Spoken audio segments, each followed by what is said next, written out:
নমস্কার।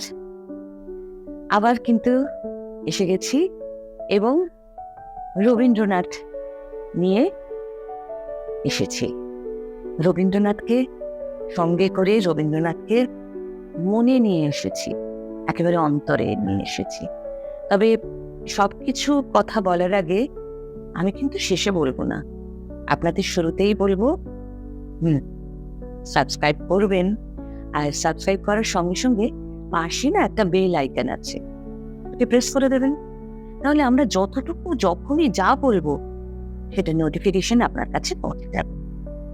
তো শুরু করি। কিন্তু আরেকটা কথা, এই যে আমরা পড়ব গল্পটি রবীন্দ্রনাথের আরেকটি গল্প, কেউ কিন্তু এই ধাঁচেরই, সেটা নিয়ে একটা প্রশ্ন থাকবে এবং সেই প্রশ্নটি শেষে শুরু করব। গল্পগুচ্ছের একটি গল্প আপনাদের শোনাবো। গল্পটির নাম দর্পহরণ। দর্পহরণ করিয়া গল্প লিখিতে হয়, তাহা সম্প্রতি শিখিয়াছি। বঙ্কিমবাবু এবং স্যার ওয়াল্টার স্কট পড়িয়া আমার বিশেষ ফল হয় নাই। ফল কোথা হইতে কেমন করিয়া হইল, আমার এই প্রথম গল্পেই সেই কথাটা লিখিতে বসিলাম। আমার পিতার মতামত অনেক রকম ছিল, কিন্তু বাল্য বিবাহের বিরুদ্ধে কোন মত তিনি কেতাব বা স্বাধীন বুদ্ধি হইতে গড়িয়া তোলেন নাই। আমার বিবাহ যখন হয় তখন 17 উত্তীর্ণ হইয়া 18 পা দিয়াছি।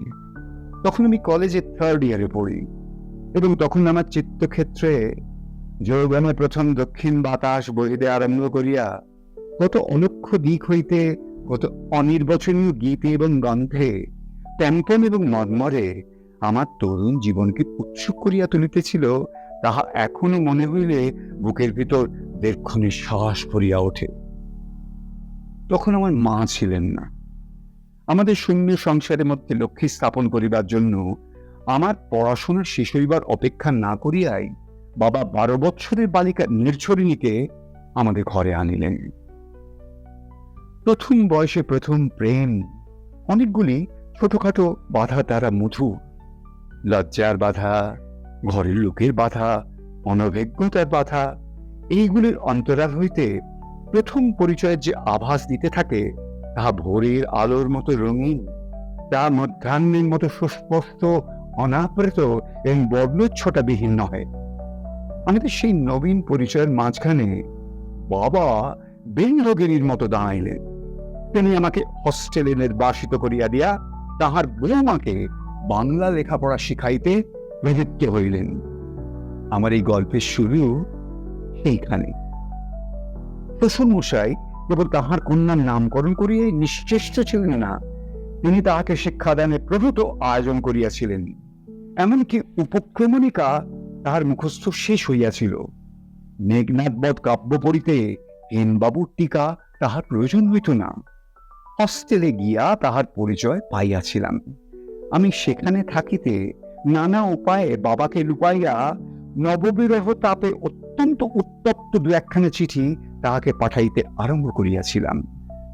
চিঠির উত্তর যখন পাইলাম, এটুকু বেশ বোঝা গেল নববধূ বাংলা ভাষাটি বেশ জানেন।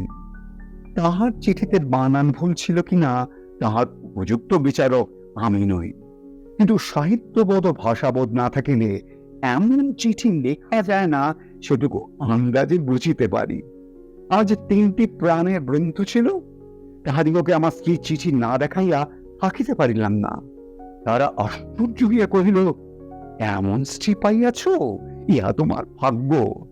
অর্থাৎ ভাষান্তরে বলিতে গেলে এমন স্ত্রীর উপযুক্ত স্বামী আমি নই। এমন সময় আমার স্ত্রী জাগ্রত বোনের বিবাহকাল উপস্থিত। আমরা তো যথা নিয়মে আইবুড়ো ভাত দিয়া খালাস, কিন্তু আমার স্ত্রী স্নেহের আবেগে এক কবিতা রচনা করিয়া লাল কাগজে লাল কালি দিয়া লিখিয়া তার ভগিনীকে না পাঠাইয়া থাকিতে পারিল না। জ্ঞান রচনাটি কেমন করিয়া বাবার হস্তগত হইল। বাবা তাহার বধূমাতার কবিতার রচনা নৈপুণ্য, প্রসাদ গুণ, প্রাঞ্জলতা ইত্যাদি শাস্ত্রসম্মত নানা গুণের সমাবেশ দেখিয়া অভিভূত হইয়া গেলেন। তার বৃদ্ধ বন্ধুদোকে দেখাইলেন। তাহারা তামাক টানিতে টানিতে বলিলেন, হর্ষা হইয়াছে। নববধূর যে রচনা শক্তি আছে এ কথা কাহারও অগোচর রহিল না।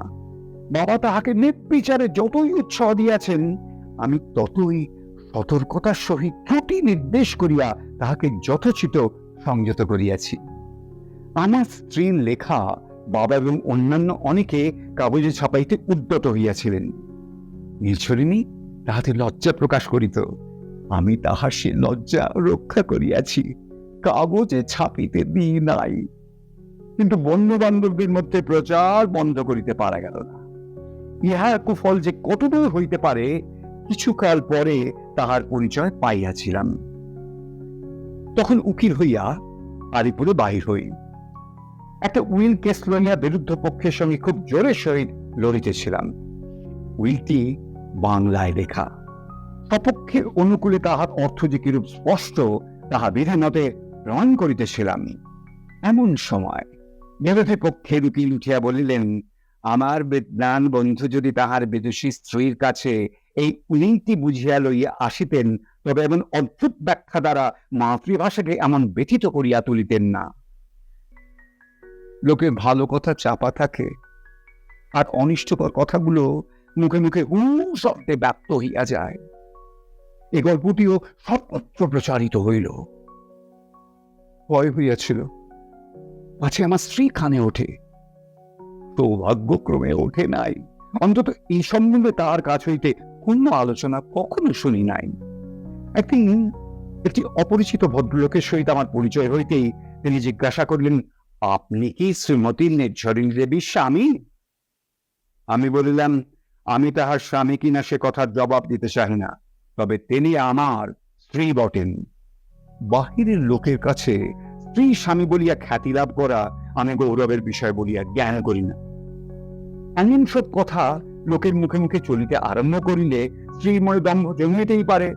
বিশেষত বাবার একটা বদ অভ্যাস ছিল।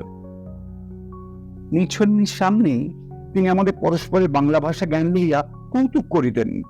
একদিন তিনি বলিলেন, হরিশ যে বাংলা চিঠিগুলো লেখে তার বানানটা তুমি দেখিয়া দাও না কেন বৌমা? আমাকে এক চিঠি লিখিয়াছে, তাতে সে জগবিন্দ লিখিতে দীর্ঘই বসাইয়াছে। আমিও কথাটাকে ঠাট্টা বলিয়া হাসিলাম, কিন্তু এরকম ঠাট্টা ভালো নয়। দম্ভের পরিচয় পাইতে আমার দেরি হইল না। পাড়া ছেলেদের এক ক্লাব আছে, সেখানে একদিন তাহারা এক বিখ্যাত বাংলা লেখককে বক্তৃতা দিতে রাজি করিয়াছিল। অপর এক বিখ্যাত লোককে সভাপতিও ঠিক করা হয়। তিনি বক্তৃতার পূর্বরাত্রে অস্বাস্থ্য জানাইয়া ছুটি লইলেন। ছেলেরা উপায়ন্তর না দেখিয়া আমাকে আসিয়া ধরিল। আমি কিছু প্রফুল্ল হইয়া উঠিলাম। বললাম, বেশ তো, বিষয়টা কি বলতো? তাহারা কহিল, প্রাচীন ও আধুনিক বঙ্গ সাহিত্য। আমি কহিলাম, বেশ হইবে, দুটোই আমি ঠিক সমান জানি। পরদিন সবাই যাইবার পূর্বে জল খাবার এবং কাপড় চোপড়ের জন্য স্ত্রীকে কিছু তাড়া দিতে লাগিলাম। নির্ঝরিণী কহিল, কেন গো, এত ব্যস্ত কেন? আবার কি পাত্রী দেখিতে যাইতেছ? একবার দেখিয়াই নাকে কানে খত দিয়াছি, আর নয়। তবে এত সাজসজ্জার তাড়া যে? দেখে সগর্বে সমস্ত ব্যাপারটি বলিলাম। পাগল হয়েছ? না না না, যেখানে খুশি যাইতে তুমি পারিবে না। রাজপুত নারী যুদ্ধ সাজ পরাইয়া স্বামীকে রণক্ষেত্রে পাঠাইয়া দিত, আর বাঙালির মেয়ে কি বক্তৃতা সভাতেও পাঠাইতে পারে না? ইংরেজি বক্তৃতা হইলে আমি ভয় করিতাম না, কিন্তু না, অনেক লোক আসিবে। তোমার অভ্যাস নাই তো শেষকালে? শেষকালে কথাটা কি আমিও মাঝে মাঝে ভাবি না? রামমোহন রায়ের গানটা মনে পড়িতেছিল। মনে করো শেষে সেদিন ভয়ঙ্কর অন্য বাক্য কবে, কিন্তু তুমি রবে নিরুত্তর। বুক ফুলাইয়া স্ত্রীকে কহিলাম, নিজার, তুমি কি মনে করো? আমি কিছুই মনে করি না, কিন্তু কিন্তু আজ আমার ভারী মাথা ধরিয়া আসিয়াছে, বোধহয় জ্বর আসিবে। তুমি আজ আমাকে ফেলিয়া যাইতে পারিবে না। সে আলাদা কথা, তার মুখ তো একটু লাল দেখাইতেছে বটে। অতঃপর আমি ক্লাবের সেক্রেটারিকে স্ত্রী ক্রিয়ার কথা জানাইয়া নিষ্কৃতি লাভ করিলাম। বলা বাহুল্য, স্ত্রী জ্বর ভাব অতি সত্বর ছাড়িয়া গেল। আমার অন্তরাত্মা কহিতে লাগিল, আজ সব ভালো হইল, কিন্তু তোমার বাংলা বিদ্যা সম্বন্ধে তোমার স্ত্রীর মনে এই যে সংস্কার, এটা ভালো নয়। তিনি নিজেকে মস্ত বিদুষী বলিয়া ঠাউরাইয়াছেন। কোনদিন বা মশারির মধ্যে নাইট স্কুল খুলিয়া তিনি বাংলা পড়ে চেষ্টা করিবেন। আমি কহিলাম, ঠিক কথা, এই বেলা দর প্রচন্ড না করিলে ক্রমে আর তাহার নাগাল পাওয়া যাইবে না। উদ্দীপনা বলিয়া মাসিক পত্রে ভালো গল্প লিখিবার জন্য 50 টাকা পুরস্কার ঘোষণা করিয়াছিল। কথা এই স্থির হইলে আমরা দুজনেই সেই কাগজে 2টো গল্প লিখিয়া পাঠাইব, দেখি কাহার ভাগ্যে পুরস্কার জোটে। প্রতিজ্ঞা করিলাম, এই অবসর ছাড়িয়া দেওয়া হইবে না, যেমন করিয়া হোক যেতেই হইবে। রাত্রে আমার ঘুম হইত না। দিনে আহারকালে হাতের থালা ছাড়িয়া মাছের ঝোলের বাটিতে ডাল ঢালিয়া দিতাম। আমার অবস্থা দেখিয়া নির্ঝরিণী আমাকে অনিময় করিয়া কহিল, তোমার মাথা খাও, তোমাকে আর গল্প লিখিতে হইবে না, আমি হার মানিতেছি। তুমি কি মনে করিতেছ আমি দিন রাত্রি কেবল গল্প ভাবিয়া মরিতেছি? কিছুই না, আমাকে মক্কেলের কথা ভাবিতে হয়। তোমার মতো গল্প এবং কবিতা চিন্তা করিবার অবসর পড়িয়া থাকিলে আমার ভাবনা কি ছিল? লেখা পাঠানো হইয়াছে, বৈশাখের সংখ্যার পুরস্কারযোগ্য গল্পটি বাহির হইবে। যদিও আমার মনে কোনো আশঙ্কা ছিল না, তবু সময় যত নিকটবর্তী হইল মনটা ততই চঞ্চল হইয়া উঠিল। বৈশাখ মাসও আসিল। একদিন আদালত হইতে সকাল সকাল ফিরিয়া আসিয়া খবর পাইলাম বৈশাখের উদ্দীপনা আসিয়াছে। আমার স্ত্রী তাহা পাইয়াছে। ধীরে ধীরে নিঃশব্দ পদে অন্তঃপুরে গেলাম। শয়ন ঘরে উকি মারিয়া দেখিলাম আমার স্ত্রী কড়ায় আগুন করিয়া একটা বই পুড়াইতেছে। দেয়ালের আয়নায় নির্ঝরিণীর মুখের যে প্রতিবিম্ব দেখা যাইতেছে, তাতে স্পষ্ট বোঝা গেল কিছু পূর্বে সে অশ্রু বর্ষণ করিয়া লইয়াছে। মনে আনন্দ হইল, কিন্তু এর সঙ্গে একটু দয়াও হইল। আহা, বেচারার গল্পটি উদ্দীপনায় বাহির হয় নাই, কিন্তু এই সামান্য ব্যাপারে এত দুঃখ। উদ্দীপনা আপিস হইতে নগদ দাম দিয়া একটা কাগজ আমি কিনে আনলাম। আমার লেখা বাহির হইয়াছে কিনা দেখিবার জন্য কাগজ খুলিলাম। সূচিপত্র দেখিলাম। পুরস্কারযোগ্য গল্পটির নাম বিক্রম নারায়ণ নহে, তাহার নাম ননাদেন, এবং তাহার রচয়িতার নাম যে নির্ঝরিণী দেবী। বাংলাদেশে আমার স্ত্রী ছাড়া আর কাহারও নাম নির্ঝরিণী আছে কি? গল্পটি খুলিয়া পড়িলাম। দেখিলাম নির্ঝরের সেই হতভাগিনী জাতৃত বোনের বৃত্তান্তই ডাল পালা দিয়া বর্ণিত। একেবারে ঘরের কথা, সাদা ভাষা, কিন্তু সমস্ত ছবির মতো চোখে পড়ে এবং চক্ষু জলে ভরিয়া যায়। এ নির্ঝরিণী যে আমার নিঝর, তাহাতে সন্দেহ নাই। রাত্রে শুইতে আসিয়া স্ত্রীকে বলিলাম, নিঝর, যে খাতায় তোমার লেখাগুলি আছে সেটা কোথায়? কেন, সে লইয়া তুমি কি করিবে? আমি ছাপিতে দিব। আহা, আর ঠাট্টা করিতে হইবে না। ঠাট্টা হইতেছে না, ঠাট্টা করিতেছি না, সত্যি ছাপিতে দিব। সে কোথায় গেছে আমি জানি না। না, নিঝর, সে কিছুতেই হইবে না। বলো বলো, সেটা কোথায় আছে? সত্যই সেটা নাই। কেন? জানো, সে আমি পুড়াইয়া ফেলিয়াছি।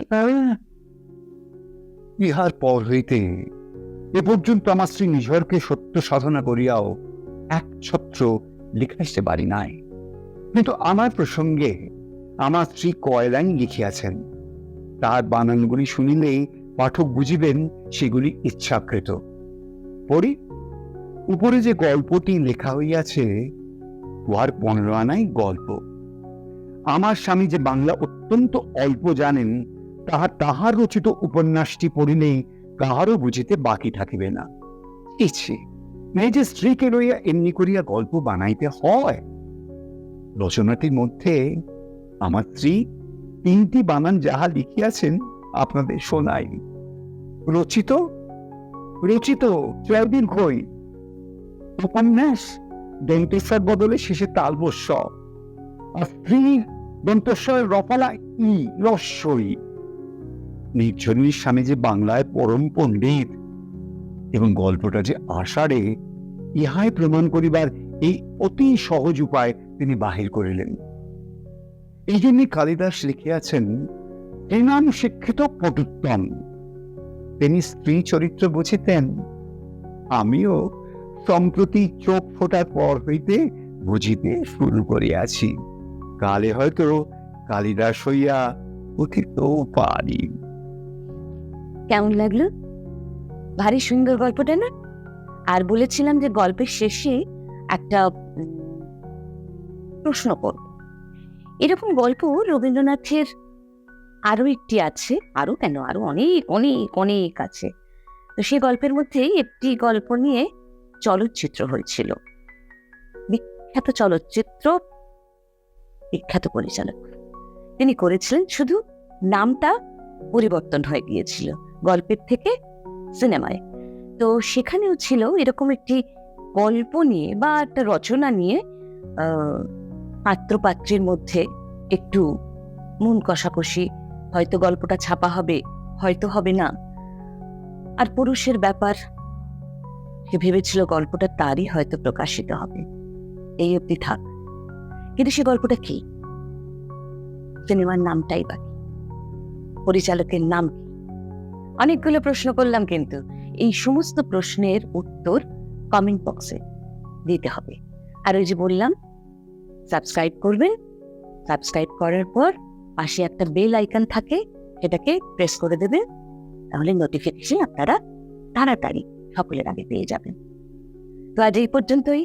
আমাদের পাশে থাকবেন, আমাদের ভালোবাসবেন, আমাদের পছন্দ করবেন, আরো আরো আরো আরো অনেক কিছু করবেন। ঠিক আছে?